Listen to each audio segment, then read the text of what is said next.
Hello everyone, welcome to our channel. We are back again with another question. This is an interesting question, but we are going to deal with again the steady state temperature.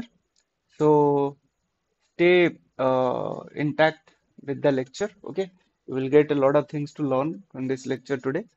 So let us start. तो पहले सबसे पहले हम क्या करेंगे, question पढ़ते हैं। Question में क्या है? तो क्वेश्चन में ऐसा है कि consider a solid sphere of radius r. हमको एक सॉलिड स्फीयर लेना है जिसका रेडियस आर होगा। तो यहाँ पे देखिए हमारे पास एक सॉलिड स्फीयर है, इसको इमेजिन कीजिए एक सॉलिड स्फीयर है। तो इसका रेडियस जो है वो हम आर लेंगे, तो ये हमारा आर है। अब क्या है, the surface of the upper half of the sphere is kept at constant temperature T0। मतलब इसका जो अपर हाफ है, ऊपर का जो पार्ट है, देखिए यहाँ पे मैं मार्क कर रहा हूँ, ये जो ऊपर का पार्ट है इसका टेम्परेचर आपको T is equal to T0 पर रखा गया है। और जो नीचे का टेम्परेचर है वो है, नीचे का टेम्परेचर जो है उसको 0 डिग्री में मेंटेन किया गया है। ओके, इसको 0 डिग्री में मेंटेन किया गया है। तो ऊपर का रखा गया है T0, नीचे का रखा गया है क्या, 0। ओके, सो इस प्रकार है। तो अभी और क्या दिया गया है, let the surface of its lower half be kept at 0 temperature, determine the steady state temperature. तो हमको ये टी निकालना है, टी का सोल्यूशन निकालना है। ओके, तो सबसे पहले आप यहाँ क्या देख रहे हो, क्या देख रहे हो, एक स्फीयर देख रहे हो। ओके, तो because of the spherical geometry, okay, so we have to take the equation in spherical polar coordinates only. दूसरा चीज क्या आप देख रहे हो कि ये एक टेम्परेचर ट्रांसफर के बारे में मतलब हीट ट्रांसफर के बारे में बात कर रहा है। ओके, जहां पे मतलब स्टेडी स्टेट टेम्परेचर हमें निकालना है। तो जहां पर भी हीट इक्वेशन आएगा इस प्रकार, हीट ट्रांसफर या वेव इक्वेशन आएगा, तो वो मतलब क्या कि जो लैप्लेसिस इक्वेशन है उसको सेटिस्फाई करेगा। तो यहाँ पर भी ये लैप्लेसिस इक्वेशन को सेटिस्फाई करेगा। Okay, clear that this will satisfy Laplace's equation. तो यहाँ पे हम क्या लिखेंगे कि the conditions, the conditions, okay, for the for the steady state temperature, state temperature T are such that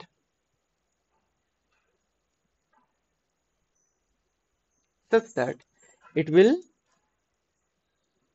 satisfy the Laplace's equation. Okay, Laplace's equation, that is del square T as a function of r theta phi equal to 0. Okay, del square T as a function of r theta phi equal to 0। अब आप देखो, इसको हम क्या करेंगे कि spherical polar coordinate में लिखेंगे because of spherical symmetry. Okay, okay, because the sphere, okay, because the sphere displays spherical symmetry, spherical symmetry, so Laplace's equation,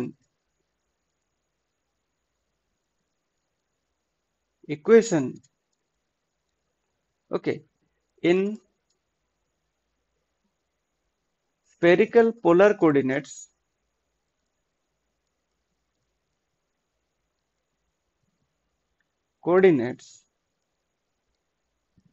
can be written as, तो Laplace's equation कैसे लिखेंगे हम, किस प्रकार रहेगा ये, del square t r theta phi equal to 0 को हम कैसे लिखेंगे? तो देखो ये रहेगा 1 by are square, okay, 1 by are square del by del r of r square del t by del r plus 1 by r square sin theta del by del theta of sin theta del t by del theta plus 1 by r square sin square theta del square t by del phi square equal to 0। तो ये जो equation है ये हमारा Laplace's equation है spherical polar coordinate में। इसको हम इक्वेशन दे देंगे एक करके। ये इक्वेशन 1 है। Okay clear. 1 by are square del by del r square del T by del r plus 1 by are square sine theta del by del theta sine theta del T by del theta plus 1 by are square sine square theta del square T by del phi square equal to 0। ये हमारा equation है। अब हमें करना क्या है इसको। ये तो सबसे पहले देखो पार्शियल डिफरेंशियल इक्वेशन में है। इसको हम क्या करेंगे कि ऑर्डिनरी डिफरेंशियल इक्वेशन में कन्वर्ट करेंगे। ओके तो सबसे पहले इसको थोड़ा सिंप्लीफाई करते हैं क्योंकि यहाँ पे देखो ये एक प्रोडक्ट का डिफरेंशिएशन है विद रिस्पेक्ट टू थीटा, यहाँ पर भी प्रोडक्ट का है विद रिस्पेक्ट टू आर।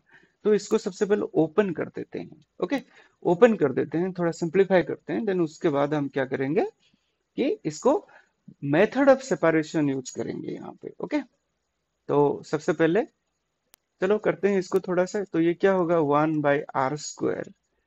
अब differentiation of product of two variables, तो क्या होगा यहाँ पे differentiation of the first variable.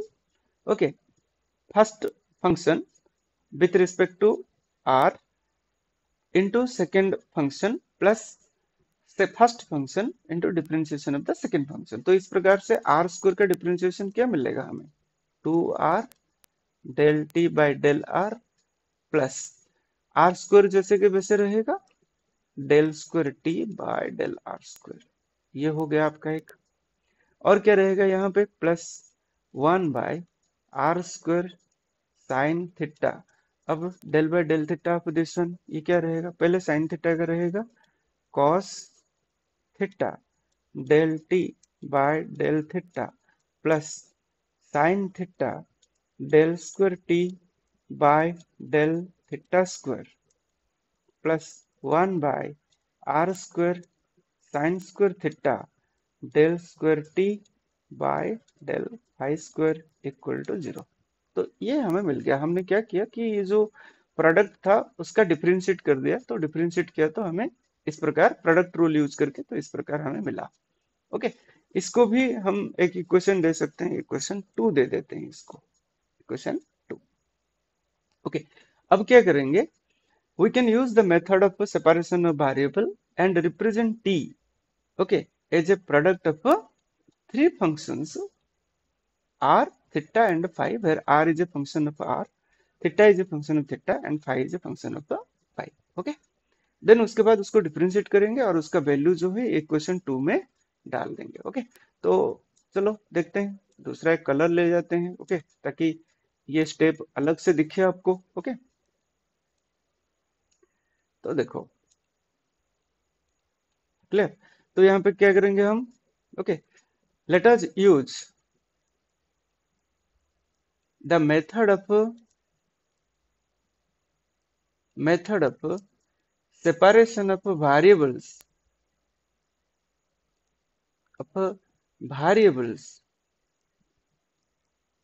to reduce the above PDE partial differential equation into ODEs ordinary differential equations। Okay तो जब तक ऑर्डिनरी नहीं आएगा तो हमारे लिए पार्शियल डिफरेंशियल इक्वेशन का सोल्यूशन निकालना डिफिकल्ट हो जाता है। तो ऑर्डिनरी डिफरेंशियल इक्वेशन में कन्वर्ट करने के लिए हमें method of separation of variable का यूज करना पड़ेगा। Okay clear. Now according to that method we can write t as a function of r theta and phi as a product of three independent functions r theta and phi, where r is a function of r, theta is a function of theta, phi is a function of phi। That means t r theta and phi can be written as r product of r as a function of r, theta as a function of theta, okay, and phi as a function of phi। Okay, like this. Now differentiate this with respect to partially. Differentiate this partially with respect to r, theta, and phi separately. Okay. Now differentiate the above equation partially with respect to r, comma theta and phi separately. Okay. So what you will get here? Del t by del r is equal to. So see, when we are actually partially differentiating a function with respect to one variable, na, then the functions of other variable will be treated as a constants. So in this case, what will happen? Only we have to find the derivative of r. The others will be kept as it is. So what you will get here? Dr by dr, and theta and phi will be kept like this only. Theta and phi. Now let us again differentiate this one, this first order partial differential equation, whatever we got. So again differentiating, what you will get? Del square t by del r square is equal to d square r by dr, and theta and phi remain as it is. Okay. Next, now differentiate t with respect to theta. What you will get here? That you will get r as it is.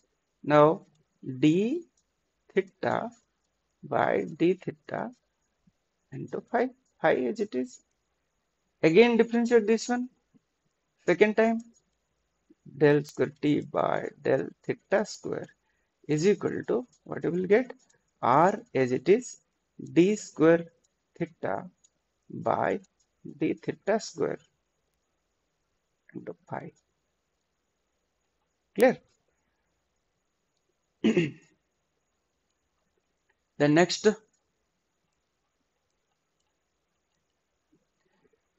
let us now differentiate t partially with respect to phi. Del t by del phi is equal to r theta as it is.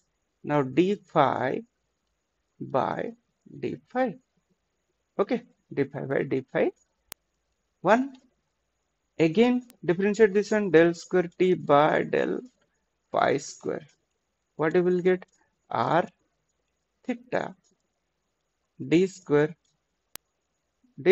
phi by d phi square. Okay, so let us take these values as equation 3. Substitute the values of equation 3 into equation 2 here. Now we will substitute all these values here. What we will get here? See, we'll substitute all the values. We will get, okay, here we will get, okay. So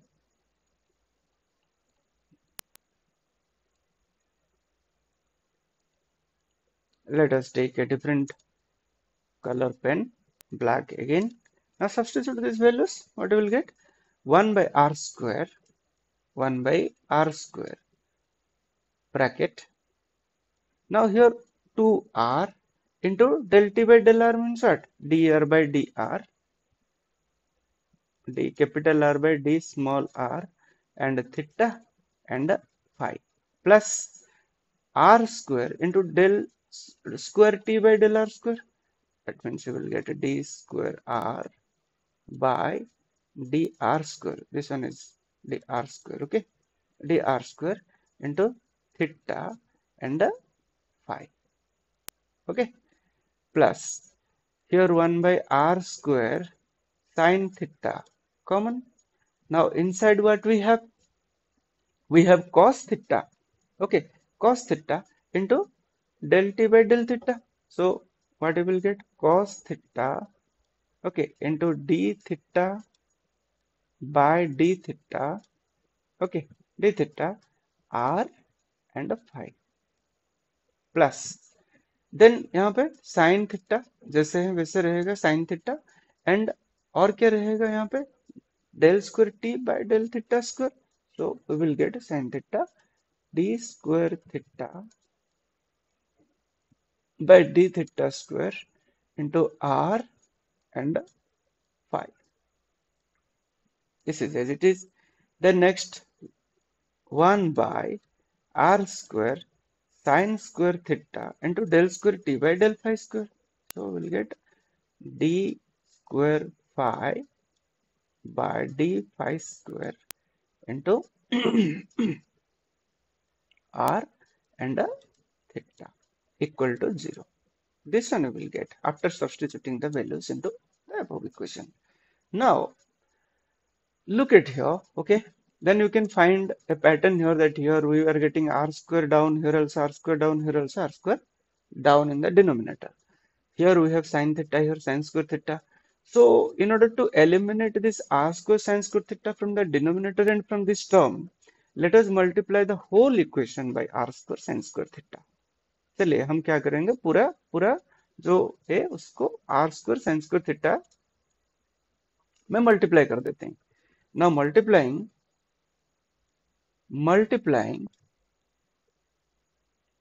the whole equation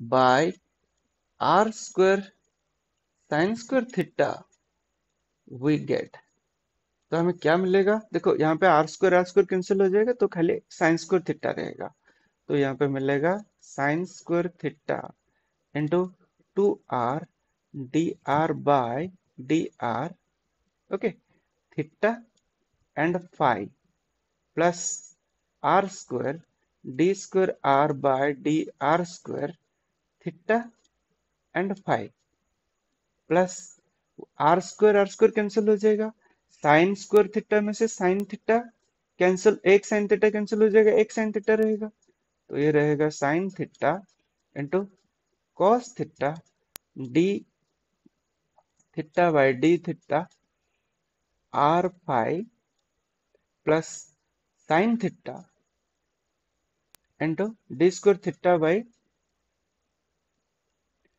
by d theta square into r phi plus यहाँ पे तो 1 by are square sine square theta जो है sign square theta cancel हो जाएगा are square भी cancel हो जाएगा तो बचेगा सिर्फ ये तो d square phi by d phi square r and theta equal to 0। अब यहाँ पे हम देख रहे हैं कि देखो ये जो पूरा टर्म है इसमें ये टर्म कंटेन करता है क्या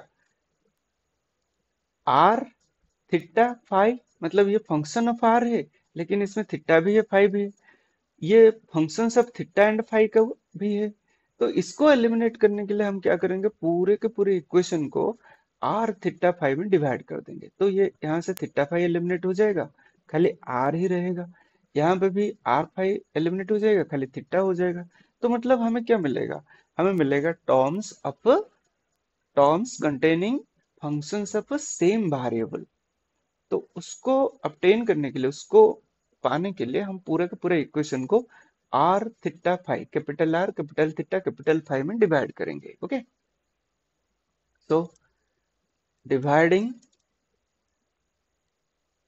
the whole equation by r theta phi we get तो हमें क्या मिलेगा देखो साइन स्क्वायर थीटा तो यहाँ पर है ही हम थीटा फाइव अगर यहाँ पे इसको डिवाइड करेंगे आर थीटा फाइव में तो यहाँ पे 2r बाई कैपिटल आर हो जाएगा यहाँ से r square by capital R हो जाएगा ये थीटा फाइव कैंसिल हो जाएगा यहाँ पर भी क्या होगा आर फाइव कैंसिल हो जाएगा यहाँ पे क्या आएगा 1 बाई थीटा आएगा एक ओके तो यहाँ पे क्या आएगा sine theta d square theta by D theta square r phi cancel हो जाएगा 1 बाई थीटा आएगा यहाँ पे आर एंड थीटा कैंसिल हो जाएगा आएगा 1 बाई फाइव ओके तो चलो लिखते हैं तो क्या आएगा यहाँ पे ना sine square theta okay sine square theta अब यहाँ पे हो जाएगा 2r by capital R, d r by d small are, okay, plus r square by capital R, d square r by d small r square. ये हो गया एक term. ये क्या होगा ना, sine theta into cos theta by theta, okay, r phi cancel हो जाएगा ना, तो d theta by D theta plus sine theta bye, यहाँ पर भी theta capital theta, okay, into D square theta by D theta square, clear, plus यहाँ पे are theta cancel होगा, 1/5, 1/5 आ जाएगा, 5 d square 5 by d 5 square equal to 0, equal to 0, r theta 5 we get this much, okay. तो अभी आगे चलते हैं। अब इसको अगर आप ध्यान से देखोगे तो एक चीज आपको नजर आएगा कि इस टर्म में एक थीटा है, यहाँ पे इस टर्म में भी एक थीटा है, लेकिन ये जो टर्म है ये इंडिपेंडेंट है, इसमें फाई के अलावा कुछ और है ही नहीं। तो हम क्या करेंगे, इसको ना एक सेपरेशन कांस्टेंट ले लेते हैं। सबसे पहले इसको सेपरेट करके एक सेपरेशन कांस्टेंट ले लेते हैं। अब ये सेपरेशन कांस्टेंट हम क्या लेंगे, तो हम अगर पूरा मतलब इसको देखेंगे, ये जो हमारा क्वेश्चन को देखेंगे, तो क्वेश्चन में ये बताया गया है कि अपर हाफ को कांस्टेंट टेम्परेचर में रखा गया है, नीचे भी कांस्टेंट टेम्परेचर में रखा गया है। तो कंडीशंस ऐसा आएगा कि फाई 0 होगा। तो फाई 0 होगा तो मतलब हम क्या करेंगे कि यहाँ पे हम फाई को, ओके, एक मतलब एक ऐसा फंक्शन लेंगे जो कि हमारे वो कंडीशन को सेटिस्फाई करता हो। एक जो सेपरेशन कांस्टेंट इस प्रकार होना चाहिए। तो कैसे होगा, तो अगर हम इसमें सेपरेशन कांस्टेंट को नेगेटिव लेंगे तो हमें एक जो पीरियोडिक फंक्शन एक मिलेगा। अगर इसको हम पॉजिटिव ले लेंगे तो हमें पीरियोडिक फंक्शन नहीं मिलेगा। तो इसलिए हम क्या करेंगे, इसको नेगेटिव कांस्टेंट एक लेंगे। तो क्या है देखो, नेगेटिव कांस्टेंट अगर लेते हैं तो let 1/5 d square 5 by d 5 square equal to minus m square, okay, where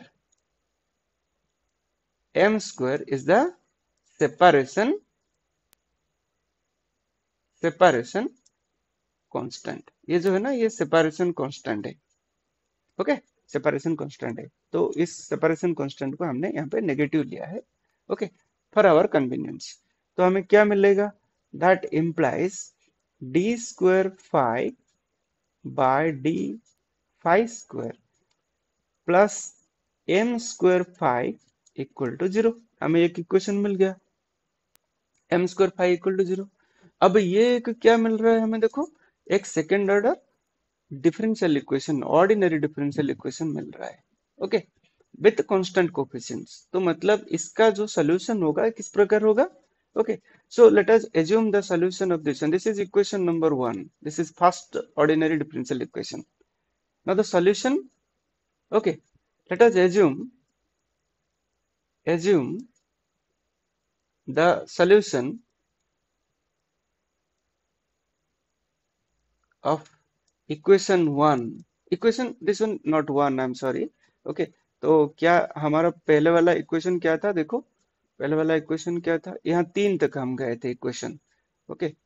तो ये 4 इक्वेशन रहेगा, ओके, चौथा इक्वेशन होगा। इसको इसको हम फोर्थ इक्वेशन नाम देते हैं, okay, this is equation number 4। तो ये एक ओडी है। तो इक्वेशन नंबर 4 को हम क्या करेंगे, एक एज्यूम करेंगे इसका एक solution, okay. So let us assume the solution of equation number 4 as, कैसा रहेगा कि फाई इज इक्वल टू यहाँ पे हम ले लेंगे कि तो कोई कांस्टेंट तो लेना पड़ेगा, ओके, फाई। तो यहाँ पे क्योंकि m है, ओके, ऑलरेडी m है, तो हम इसका अ, क्या करेंगे इन टर्म्स ऑफ, मतलब m ही कोई कांस्टेंट लेंगे। तो phi m is equal to हमें क्या मिलेगा, okay, phi m is equal to हमें क्या मिलेगा, तो हमें मिलेगा b m cos m phi plus c m, okay, c m sine m phi. तो ये हमारा सोल्यूशन होगा, दिस इज इक्वेशन नंबर 5। तो पहला सोल्यूशन हमारा फाई का जनरलाइज जो सोल्यूशन एक इस प्रकार मिल गया। Okay, phi is equal to b cos m phi plus c sine m phi. तो हम इसको mth ले लिए, phi m is equal to क्या होगा, b m cos m phi plus c m sine m phi. ये आ गया हमारा इक्वेशन नंबर 5। ओके, तो अभी देखो इस इक्वेशन में माइनस एम स्क्वायर है ना, ये माइनस एम स्क्वायर को हम क्या करेंगे, इधर डालेंगे, इक्वेशन में डालेंगे। Okay, clear that. तो ओके, इसका वैल्यू यूज करके हम क्या लिख सकते हैं, देखो क्या लिख सकते हैं।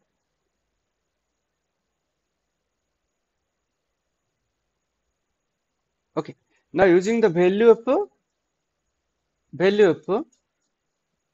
now using the value of 1 by 5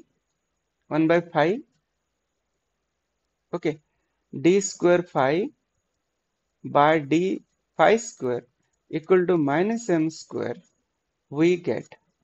तो हमें क्या मिलेगा, हमें मिलेगा sin square theta 2r by capital R dr by d small r plus small r square by capital R d square r by d small r square, okay, plus sin theta into cos theta by theta into d theta by d theta, okay, d theta plus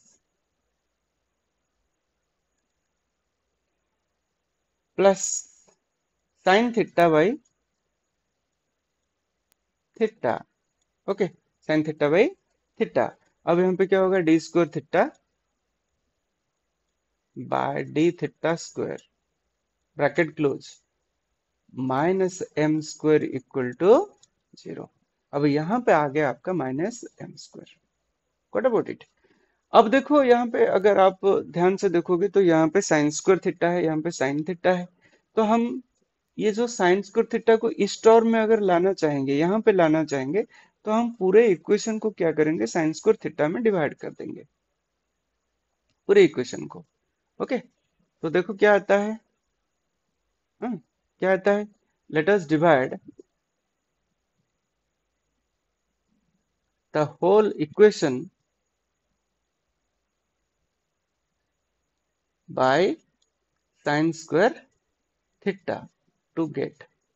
तो sine square theta यहाँ पे पहले term में cancel हो जाएगा, तो यहाँ पे खाली ये रहेगा, और यहाँ पे क्या रहेगा, 1 बाई साइन थीटा होगा, और यहाँ पे क्या होगा, minus m square by sine square theta होगा।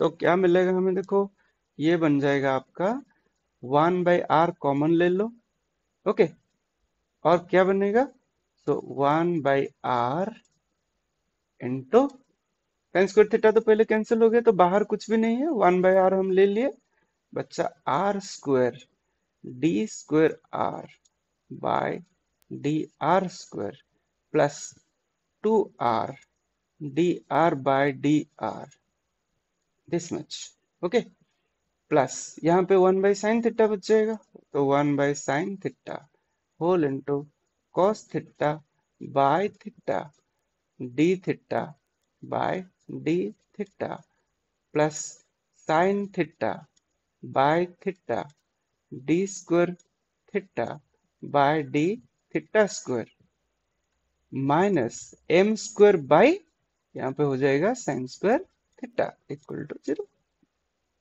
ओके, अब हम क्या करेंगे, ये जो टर्म है ना, ये देखो सारे के सारे टर्म आर में ही है, तो इसको हम ले लेते हैं एन स्क्वायर। ओके, इसको हम क्या करेंगे, एक एन स्क्वायर ले लेंगे, एक सेपरेशन कांस्टेंट, एक दूसरा सेपरेशन कांस्टेंट ले लेंगे। Okay, let us take 1 by r, then r square d square r by d r square plus 2r d capital R by d small r is equal to n square. Okay, where n square is equal to separation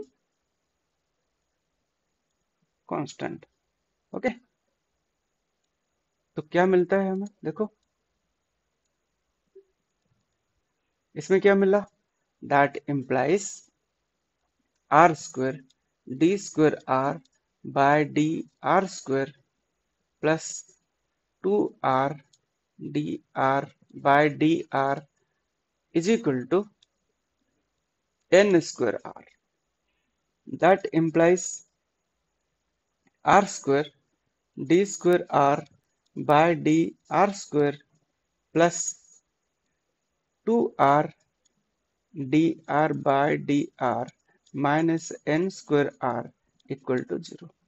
अब ये हमें मिल गया एक second हमारा ordinary differential equation. अगर आप हम पहले वाले को देखेंगे तो ये जो पहले वाला हमारा इक्वेशन था, तो उसमें एक ऑर्डिनरी डिफरेंशियल इक्वेशन आया था, ये वाला इक्वेशन 4, और अब इक्वेशन नंबर 6 एक ऑर्डिनरी डिफरेंशियल इक्वेशन मिला। ओके, हमें क्लियर, ये एक ऑर्डिनरी डिफरेंशियल इक्वेशन मिला, इक्वेशन 6। तो अभी हम इसका सॉल्यूशन हमारे प्रीवियस वीडियो लेक्चर नंबर 6 आप देख सकते हो, PDE partial differential equation, solution of linear differential equation, linear ordinary differential equation of second order with variable coefficients. तो उसमें इसका हमने सॉल्यूशन निकाला है लेक्चर नंबर 6 से, लेक्चर नंबर 6। तो उस पे देखिएगा इसका सॉल्यूशन क्या है, यहाँ पे हम डायरेक्ट इसका सॉल्यूशन लिख रहे हैं क्योंकि वो खुद एक क्वेश्चन है। ओके, तो क्या है इसका सॉल्यूशन, ओके, सो नाउ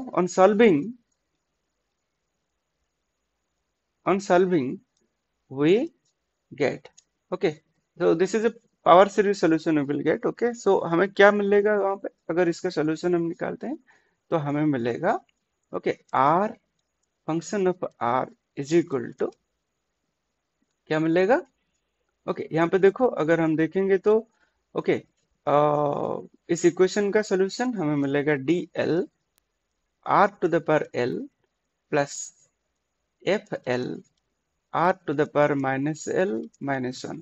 तो आई वुड रिकमेंड कि आप इसका सॉल्यूशन ये कैसे आया, ये आप 6th नंबर का जो लेक्चर है हमारा, उसको थोड़ा देखिए, रेफर कीजिए, तो आपको ये पता चलेगा। तो इसको हम दे देते हैं इक्वेशन नंबर 7, इक्वेशन 7 हो गया। ओके, देन आता है जो थर्ड वाला हमारा बचा, क्या है हमारा बचा है ये वाला कि 1/sin थीटा, जो बचा है हमारा, क्या बचा है कि ये वाला बचा है। ओके, इसको तो हमने एन स्क्वायर ले लिया। ओके, तो इसके जगह पे एन स्क्वायर, ये minus m square by sine square theta है। ओके, तो हम इसको अगर लिखेंगे, मतलब कि अगर सजा के लिखेंगे तो क्या आएगा हमारा, देखो क्या आता है, ये आ गया एन स्क्वायर, ये minus n square by sine square theta, तो ये दोनों को नजदीक लिख लेते हैं। ओके, और बाकी इसको हम सजा के यहाँ पे लिखते हैं, तो cos theta by sine theta, D theta by D theta. Okay, D theta by D theta, and 1/थीटा को बाहर निकाल देते हैं, तो हमें मिलता क्या है, now substituting the values of n square and m square, okay, into above equation we get, तो हमें क्या मिलेगा, देखो तो क्या मिलता है हमें। ओके, तो हमें मिलेगा 1/थीटा 1/थीटा ओके, तो हम तो एन स्क्वायर को उस तरफ ले लेंगे ना, एन स्क्वायर इसका वैल्यू डाल के एम स्क्वायर के पास ले लेंगे, तो हमें क्या मिलेगा, 1/थीटा bracket close cos theta by sine theta, cos theta by sine theta D theta by D theta plus. अब ध्यान से देखो, यहाँ पे हमारे पास क्या है कि साइन थीटा ऑलरेडी है, तो ये साइन थीटा आएगा तो ये कैंसिल हो जाएगा, तो यहाँ पे खाली d square theta by D theta square रहेगा। ओके, तो लिख लो यहाँ पे क्या रहेगा, d square theta by D theta square. Okay, plus n square को तो हम इधर ले आए हैं, minus m square by sine square theta जैसा है वैसा है, इसको रख लो इक्वल टू 0। अब ये थीटा को एलिमिनेट करने के लिए हम क्या करेंगे, पूरे इक्वेशन को थीटा से मल्टीप्लाई करेंगे। ओके, नाउ मल्टीप्लाइंग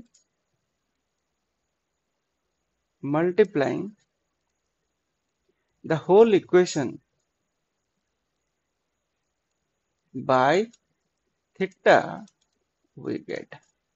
तो हमें क्या मिलेगा, अगर थीटा में मल्टीप्लाई करेंगे तो ये थीटा ऐसे क्या होगा कि ये बनेगा हमारा cos theta by sine theta D theta by D theta, इसको हम सामने ले आते हैं d square theta by D theta square, तो एक ऑर्डर में रहेगा। ओके, तो ये रहा plus n square minus m square by sine square theta into theta equal to 0।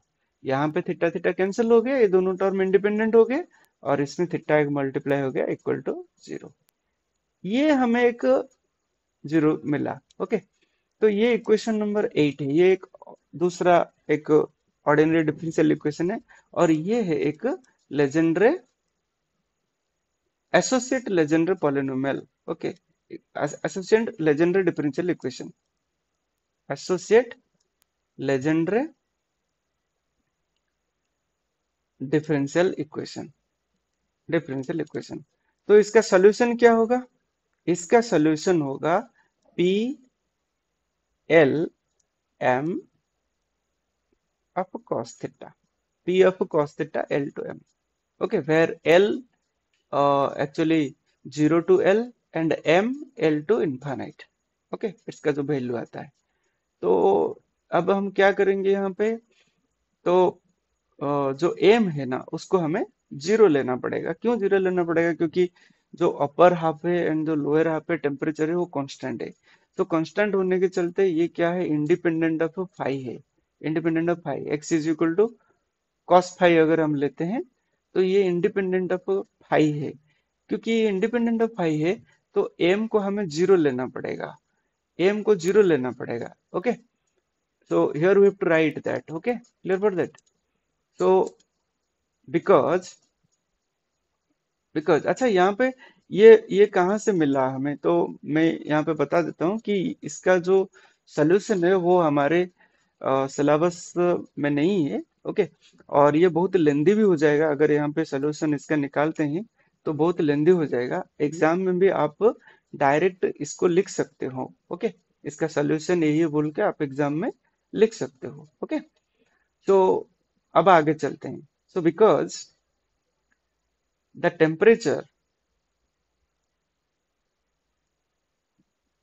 temperature is kept constant at upper half and lower half of the sphere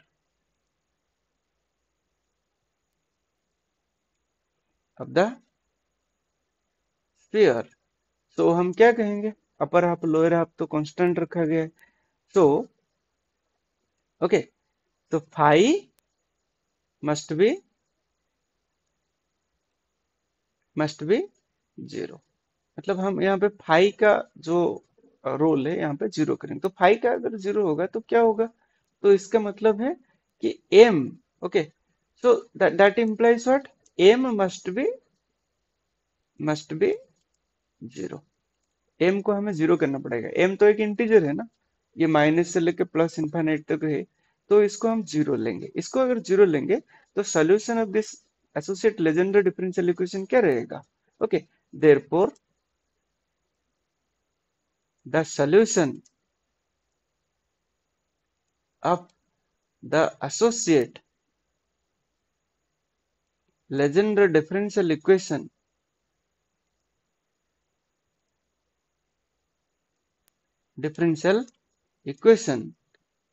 will be क्या होगा उसका, ये हो जाएगा पी एल कॉस थीटा। ये देखो, ये अब सिंपल एक लेजेंडर पॉलिनोमियल बन गया। ओके, ये किसका वैल्यू मिला आपको, थीटा का वैल्यू मिला, equal to p L cos theta. Okay, Legendre polynomial, इसका सोल्यूशन आपको इस तरह मिला। देन क्या है, देन मतलब इसके बाद क्या है, हमें इक्वेशन नंबर 9 में थीटा मिला, आर मिला, फाइव मिला। ओके, तीनों चीजों मिल गया। अब हम क्या करेंगे, सोल्यूशन देखते हैं। तो सोल्यूशन क्या होगा, r into theta into phi होगा, तीनों को हम मल्टीप्लाई करेंगे। ओके, तो अपना सेपरेशन ऑफ वेरिएबल मेथड में वही तो होता है कि लास्ट में हम क्या करते हैं, तीनों को मल्टीप्लाई करते हैं। Okay, clear. So now multiplying, not multiplying means therefore. Okay, therefore the steady state temperature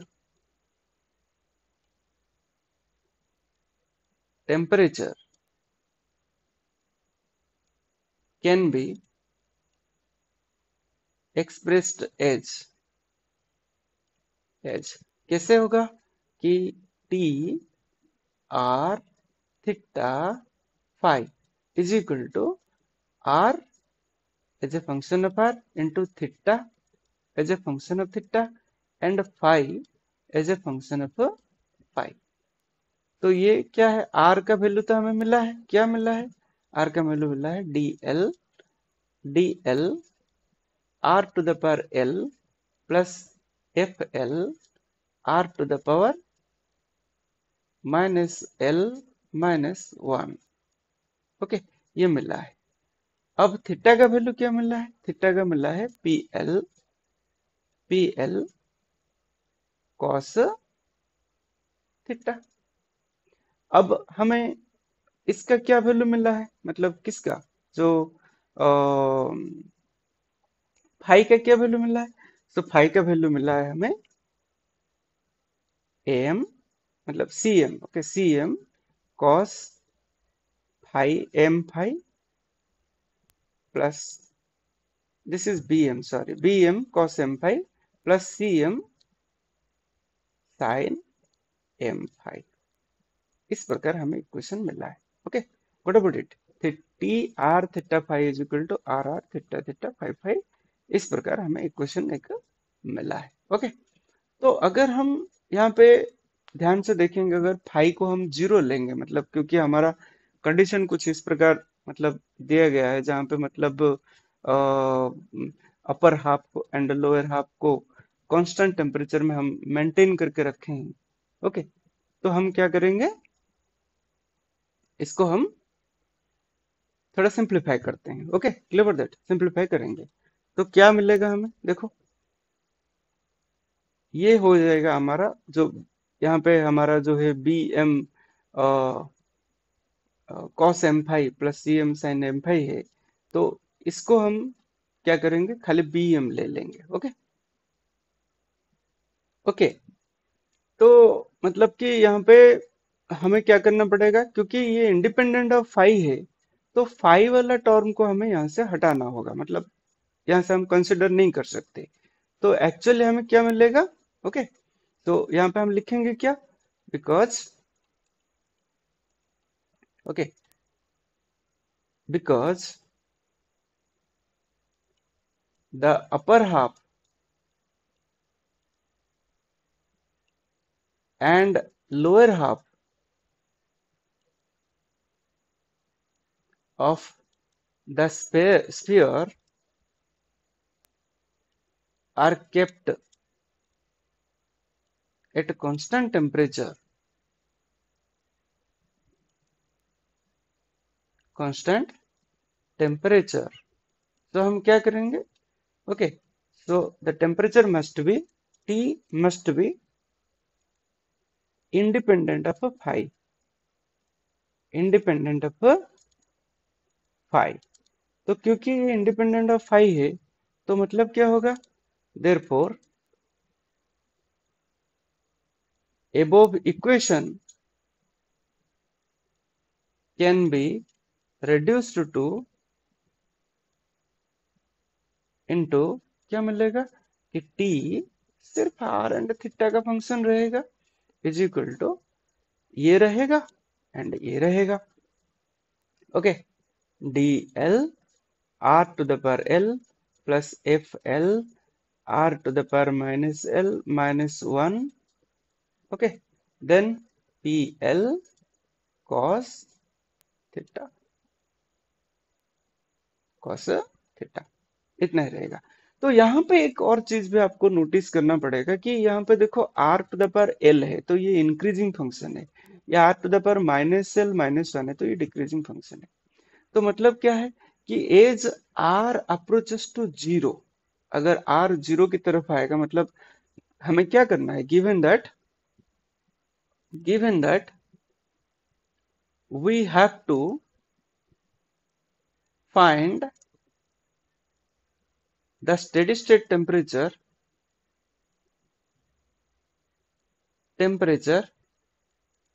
inside the sphere, inside the sphere, मतलब आप समझ रहे हो, इनसाइड द स्फीयर हमें मतलब निकालना है। ओके, तो inside the sphere, okay, sphere we have to find inside the sphere.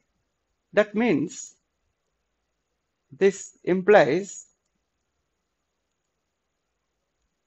okay, when r approaches to 0, r to the power minus l minus 1 will approach to infinite. Okay, it will diverge. That means what? We have to make this term 0. That means we have to take fl as a 0.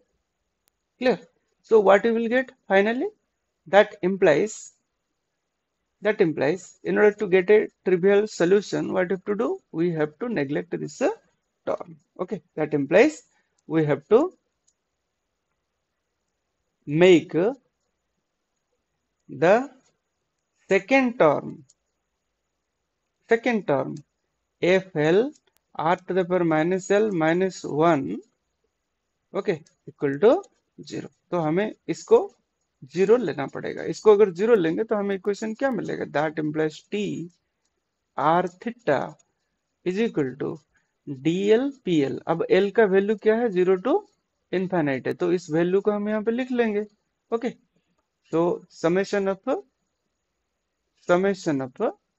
l is equal to 0 to infinite, और क्या मिलेगा, dl r to the power l into p L cos theta.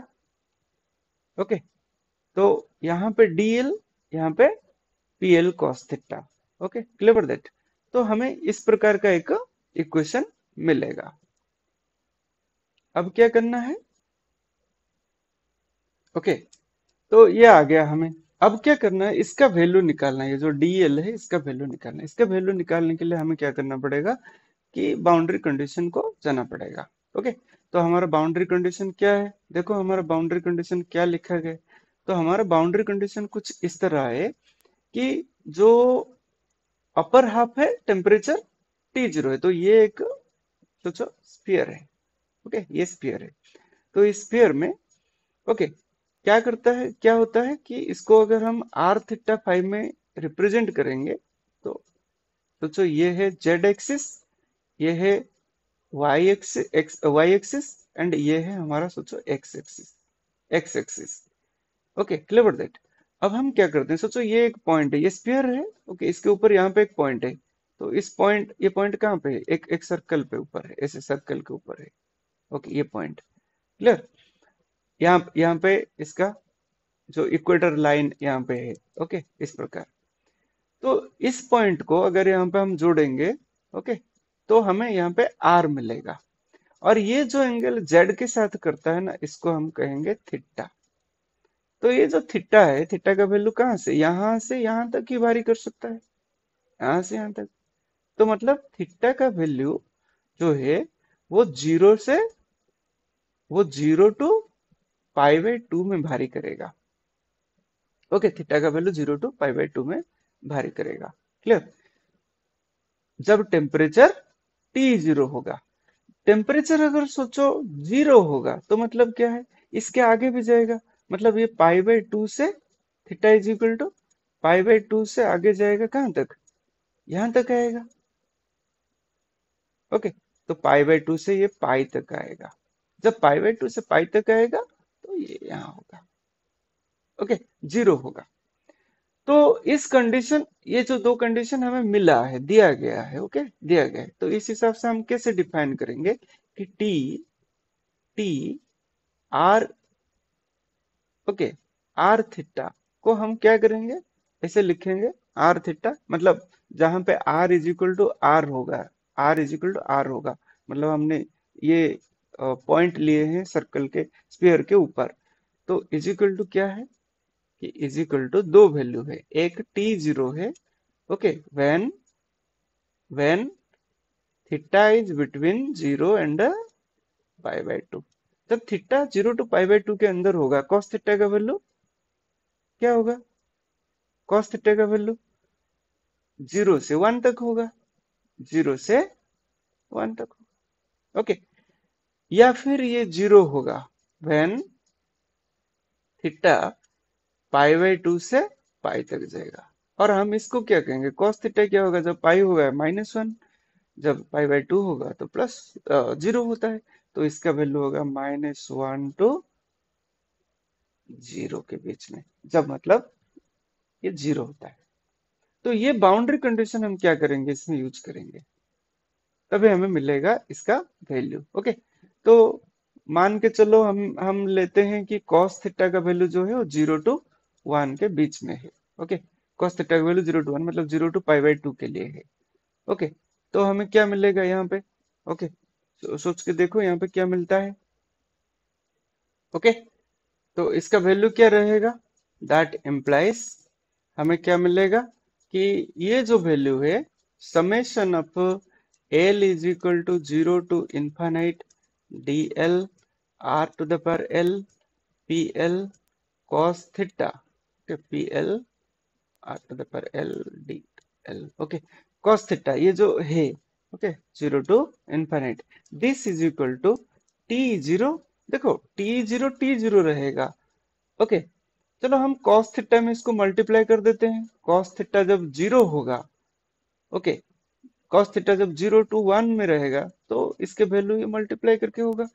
और अगर मतलब cos theta π/2 से पाई होगा तो ये तो ऑटोमेटिक 0 हो जाएगा। ओके, क्लियर पड़ जाएगा। तो हम क्या करेंगे, यहाँ पे हम इसको एक फंक्शन से मल्टीप्लाई कर देते हैं, से ux, वेयर हम ux को कैसे डिफाइन करेंगे, ux इज इक्वल टू, कैसे होता है, ux नहीं, u cos theta as a function of cos theta. Okay, u cos theta, जबकि u cos theta is equal to क्या रहेगा, इज इक्वल टू ये हो जाएगा 1, ये हो जाएगा 1, कब हो जाएगा, when cos theta is 0 between 0 to 1।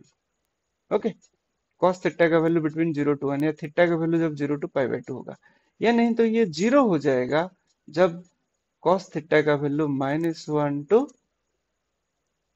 0 हो जाएगा। मतलब हमने ये जो u cos थीटा को इस प्रकार चुना है कि इसका वैल्यू 1 होता है जब cos थीटा का वैल्यू 0 to 1 के बीच में रहता है, और इसका वैल्यू 0 होता है जब -1 to 0 के बीच में रहता है। अब ये जो लेजेंडरी पॉलिनोमियल मिला है हमें, मतलब ये जो फंक्शन मिला है उसको हम in the form of legendary polynomial expand कर सकते हैं। ओके, तो कैसे कर सकते हैं कि u cos थीटा को हम लेजेंडर पॉलिनोमियल के हिसाब से लिख सकते हैं। ओके, कैसे, तो चलो देखते हैं कैसे।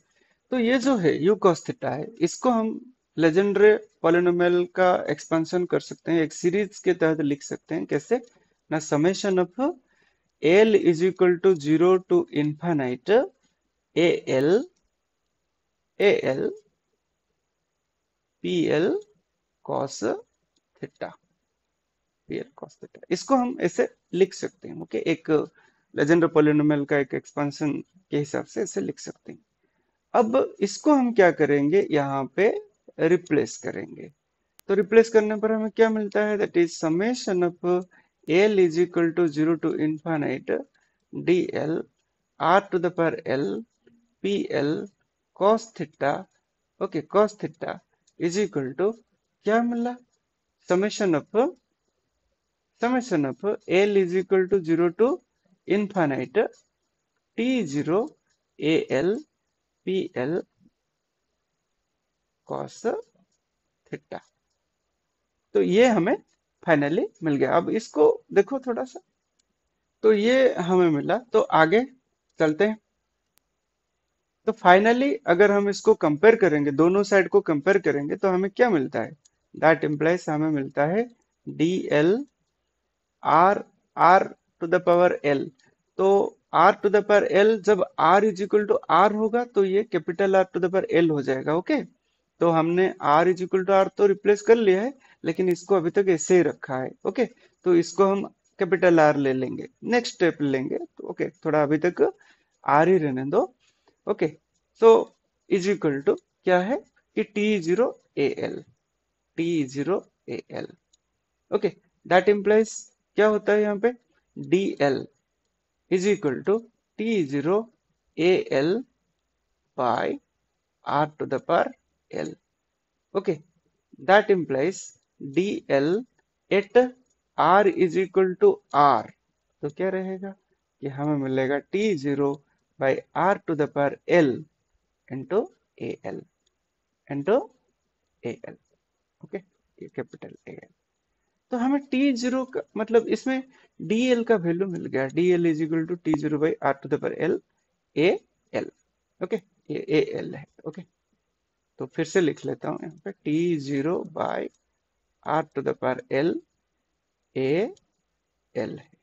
ओके, क्लियर, ये हमें मिल गया। अब इसको थोड़ा सा मतलब हम क्या करेंगे कि ये जो वैल्यू हमें मिला T zero by this much, तो A L by R to the power L भी लिख सकते हैं, T zero into this much. Okay, तो इसको अगर हम यहाँ पे वैल्यू को डालेंगे, मतलब इस वैल्यू को अगर हम इस इक्वेशन में हम डालेंगे, तो हमें क्या मिलता है, देखो क्या मिलता है। Okay, that implies T is equal to, okay, तो इसको हम क्या करेंगे, इस इक्वेशन में डालेंगे, तो क्या मिलेगा, that implies T is equal to, T is equal to क्या मिला, देखो T zero, okay, T zero बाहर लिख लो, summation of L is equal to 0 to infinite. Okay, then D L is equal to क्या है, यहाँ पे तो R is equal to R हो जाएगा।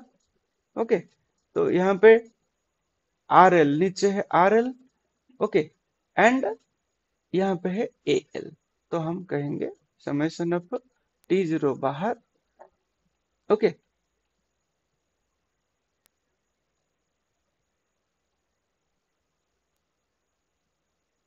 Then R to the power L by capital R to the power L into A L P L cos theta. Okay, P L cos theta. अब इसको अगर हम एक्सपांड करेंगे, तो ये क्या रहेगा, टी जीरो सामने से रहेगा टी जीरो, एंड देन क्या होगा, 1/2, 1/2, then R to the power zero by R to the power zero, तो 1 हो जाएगा। ओके, और ये ए एल भी, ये भी मतलब हमें 1/2 देगा value, 1/2। Okay, and then P zero cos theta होगा, P zero cos theta, then क्या होगा, माइनस एक करेंगे। ओके, हाँ प्लस होगा, प्लस एल का वैल्यू होगा 3/4। Okay, and R by R, small are, okay sorry, small R by capital R into P 1 cos theta then minus 7/16, 7/16। अब ये वैल्यू ए एल का हम कैसे डाल रहे हैं उसका मैंने एक अलग वीडियो में उसका सोल्यूशन मैंने किया है। वो हमारे एमएससी के सिलेबस के लिए तो वो है नहीं, हम डायरेक्ट यहाँ पे वैल्यू डाल रहे हैं। ये बीएससी का सिलेबस में है, मैथमेटिकल फिजिक्स में। तो उसको आप चाहो तो वो दूसरे वीडियो में देख सकते हो। फिलहाल अभी के लिए वैल्यू डायरेक्ट आप ले लो, into small R by capital R to the power 3 into P3 cos theta, P3 cos theta.